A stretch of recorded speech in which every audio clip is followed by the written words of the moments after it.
Today we're going to take a departure from photography and go into videography and talk about an underrated film format and an underrated camera. That would be the Super 8, and we're going to talk about the Minolta XL-400. Now this is a fun video format. It's something that's going to look like from your grandfather's vacation and you found a roll of it and you put it on a projector, and that's the type of footage you're going to get from this camera. Obviously we're going to digitize it, but we'll talk more about that later. So this particular camera I'm going to recommend and I'm going to talk about because I feel like it's a good entryway camera and it has everything you're going to need to start your journey into Super 8.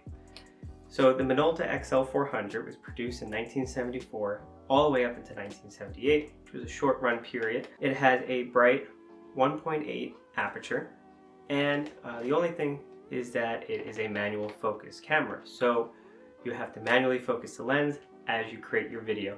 Although everything else is automatic, so it's going to automatically control your exposure, and that is done through mainly your aperture setting because it's going to have a fixed shutter speed, and that's going to be a 1/30th of a second shutter speed, and it's recording at 18 frames per second.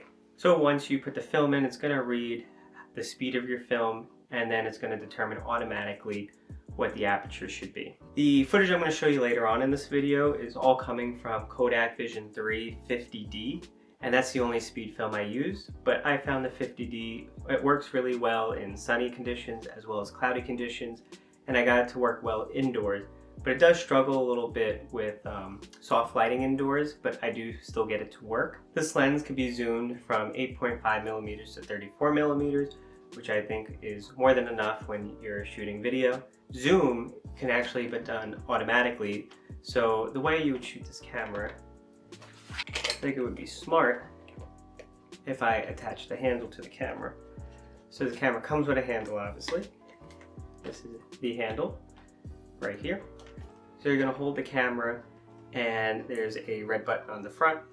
You're going to depress this red button and that's going to cause the film to roll. Depressing this button, you can use this top button on the top of the camera to automatically zoom in and out. Although when you're not pressing the button, the motor doesn't run for that automatic zoom. I personally do manual zoom, which becomes second nature after a while. Something to keep in mind about the Super 8 format in this camera in particular is you're not going to record sound, so everything's going to be silent. So when you post these videos online, you might want to start thinking about the music background you want to have overlaid on your videos to keep it interesting, so it's not just a silent video. So you may ask, how do you power such a camera? That's a great question. You're going to open this door on the side, which is the place where you're going to load your film. But on the top here, you're going to load two AA batteries, and that's going to power the camera. So only two common AA batteries. You could check the power status of those AA batteries by pressing the film indicator button here, and if it lights up, it means that the batteries have power, and you're good to go. There's 3 dials on the side of the camera. The first dial is your on dial, so you're going to turn it from off to A, and A just means automatic, so it's going to automatically adjust your exposure. And then you can also set it to plus. So plus is adding a stop of light. So if you're in a situation where you have a very bright background, you might want to increase the stop by 1. So that way it properly exposes your foreground that is not as bright as your background. The second dial here, so right now it's set to R, which is just going to roll the film, but there's an SF switch, and if you switch it up to SF, it's a single frame, so every time you hit this red button, it's going to take 1 frame, and you're going to have to keep pressing the button to take more frames. You can also set it to the intervalometer, and what that does is it's going to set the camera at a shutter rate from 0.5 to 60 seconds. So you could do like time-lapse videos, so you could take videos of clouds, traffic, blooming flowers, and that's what you would use this camera for on that setting. This camera does have a macro lens, which you can set with this switch here, and basically now you're going to have a focusing range of 9.4 centimeters to 42.8 centimeters. There's also a switch here which puts an orange filter in front of the lens. I have mine sent to the incandescent bulb, which doesn't put a filter in front of the lens. Otherwise, if you do want the filter, it puts an orange filter in front of the lens for when you have film that's maybe like tungsten balanced and you're taking it outside, and then you use the orange filter to get rid of the blue. but that's something that could just be fixed in your video editing program, which I talked about in a previous video with my Cinestill 800. So just keep it at the incandescent bulb.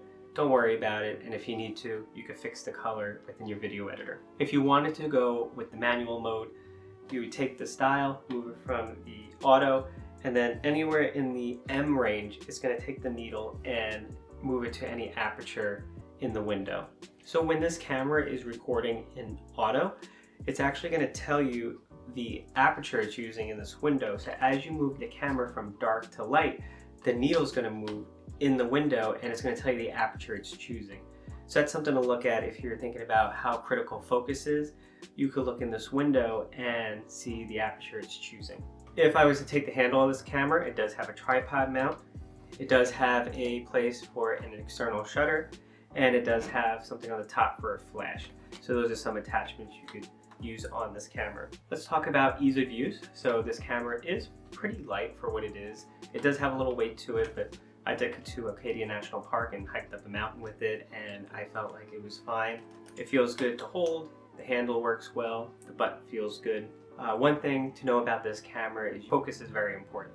Not only is it manual, but it is important that things look in focus, because nowadays everyone taking a video, it's all automatic, so they don't really have to think about it. So this is the most important part that I'm going to teach you. On the back of the camera is your eyepiece, and we're going to call it the diopter.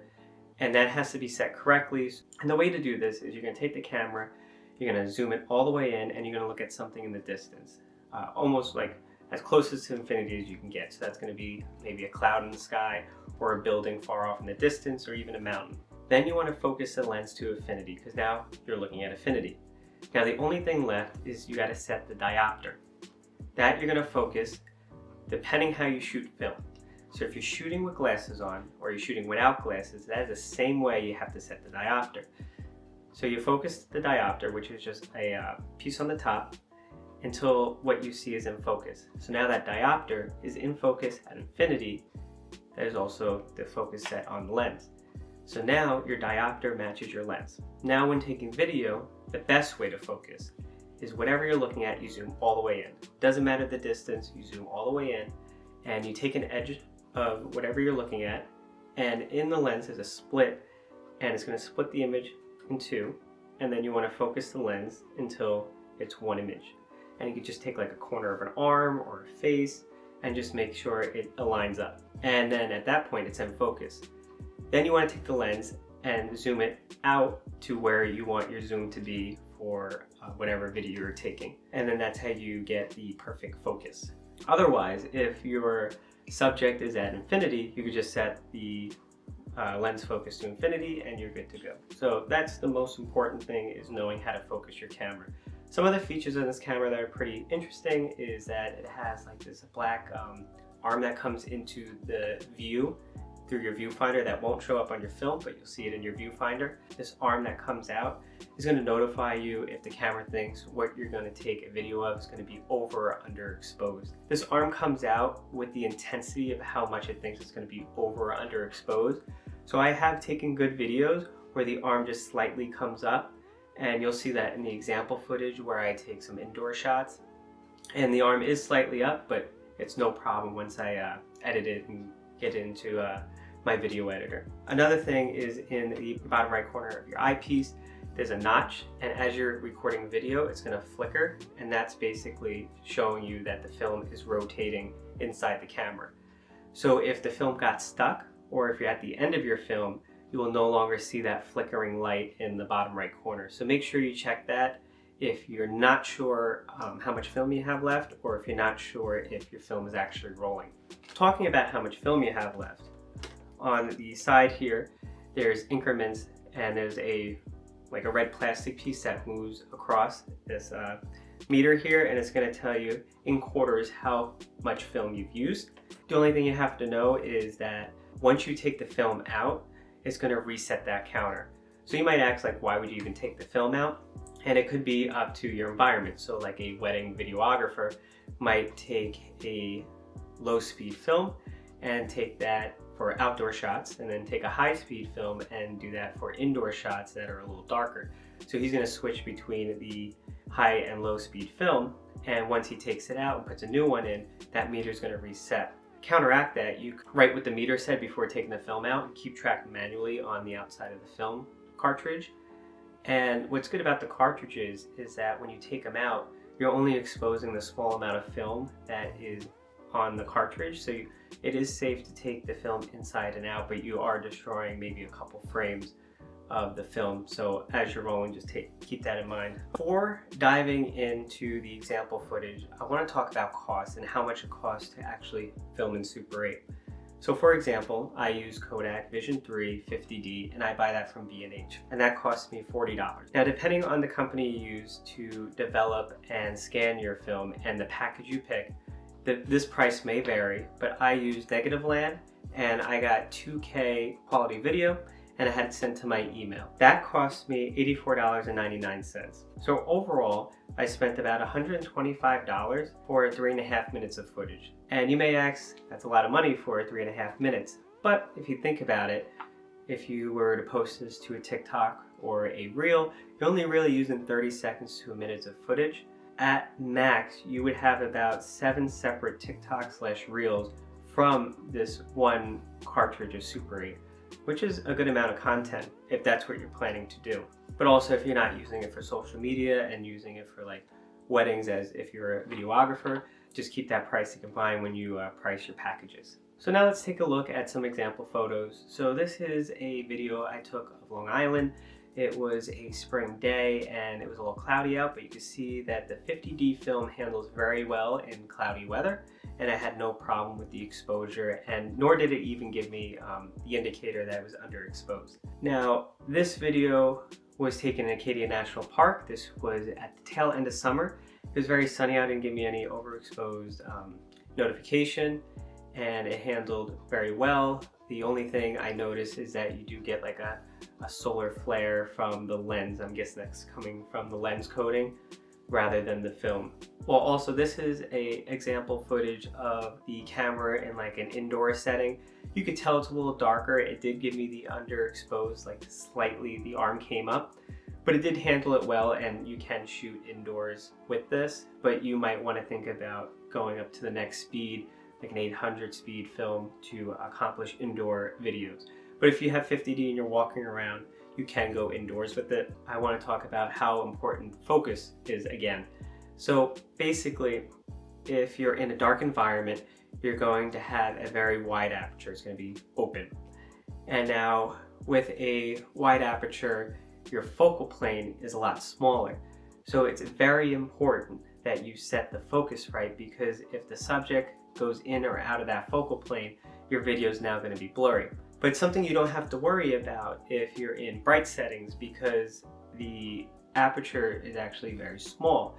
So you're going to have your focus plane covering a wider distance. So your subject can move within that focal plane a lot easier, and your focus is not as important because you're going to have a couple feet of focus rather than a couple inches with a wider aperture. One of the biggest things I see with people who post online with Super 8 footage is once they get it back from the lab, they post it right online. They don't give it any love, and Super 8 needs some love, because this is not the old days where you take the film and put it on a projector, pass light through it, and look at it. The scanner is now scanning the film, and it's determining what the exposure should be, what the color should be, so it winds up being a little more dull than if you were to have it on a projector. You have to put it in a video editing program, and you have to set the black point. You have to make sure the exposure is right. You have to make sure the contrast is right, and you have to make sure the colors are right, the saturation's right. You have to basically make the film what you think you saw when you were taking that video. Then after giving it that love, then you post it, and you're gonna set yourself apart from the people who are just taking their footage directly from the lab and posting it online. So that's one of my biggest hints for you. Thank you for watching this video. I hope you gained a lot of information about what Super 8 is, and maybe you would like to jump into the hobby after watching this video. If you have any questions, please leave a comment, and thank you for watching. And if you like this video, in the future I could teach you how to properly edit a Super 8 video. Have a good day.